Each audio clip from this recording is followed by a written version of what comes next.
Les enquêteurs recherchent toujours le ou les meurtriers de Louise, cette jeune fille de 11 ans dont le corps a été retrouvé dans la nuit de vendredi à samedi. Et on retrouve tout de suite Julien Gall. Julien Gall, vous êtes devant le collège André Mauroy.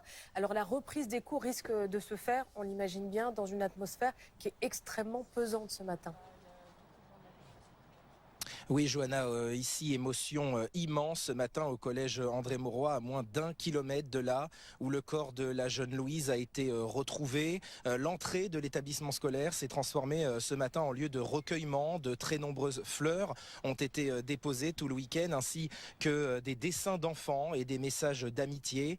Louise était connue et appréciée de ses camarades. Plusieurs collégiens nous ont fait part de leur incompréhension après ce drame. Les parents d'élèves confient quant à eux leurs craintes. Ils se disent que ça aurait pu être leur enfant à la place de Louise qui revenait de son collège vers son domicile. Une cellule d'écoute psychologique a été mise en place pour que tous les collégiens, mais aussi les enseignants, puissent s'entretenir avec des professionnels, avec des spécialistes. Merci beaucoup, Julien, en direct d'Épinay-sur-Orge. Une enquête Un pour rendez-vous meurtre judiciaire sur mineur a été confiée à la PJ de Versailles, où l'on retrouve tout de suite Julien Gall. Julien, bonjour. Alors, quel est le profil des 3 personnes qui ont été interpellées ?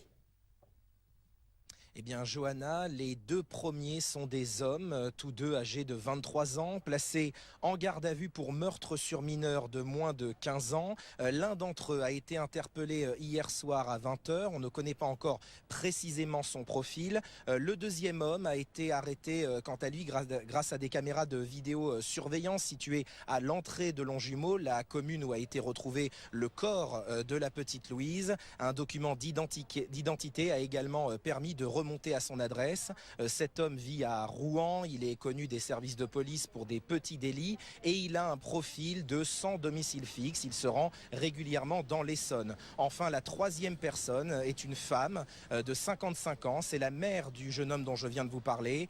Quant à elle, placée en garde à vue pour non-dénonciation de crime, des gardes à vue qui peuvent se poursuivre pour encore 48 heures. Les précisions de Julien Gall en direct de la PJ de Versailles. Merci beaucoup, Julien. On retrouve tout de suite Julien Gall devant la police judiciaire de Versailles. Julien, l'homme interpellé hier soir est lui toujours entendu par les enquêteurs.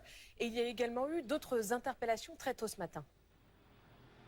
Exactement, Johanna. 4 personnes sont en fait en garde à vue, dont 3 viennent de nous être communiquées. Le premier suspect est un homme âgé de 23 ans, placé en garde à vue hier soir pour meurtre sur mineur de moins de 15 ans. Il habite dans le même quartier que là où résidait la jeune Louise. 3 autres personnes sont également en garde à vue depuis très tôt ce matin, tous pour non-dénonciation de crime. Il s'agit du père, de la mère et de la petite amie du premier gardé à vue dont je viens de vous parler. Enfin, sachez que les gardes à vue des 2 autres personnes qui avaient été interpellées hier à Rouen ont été levées.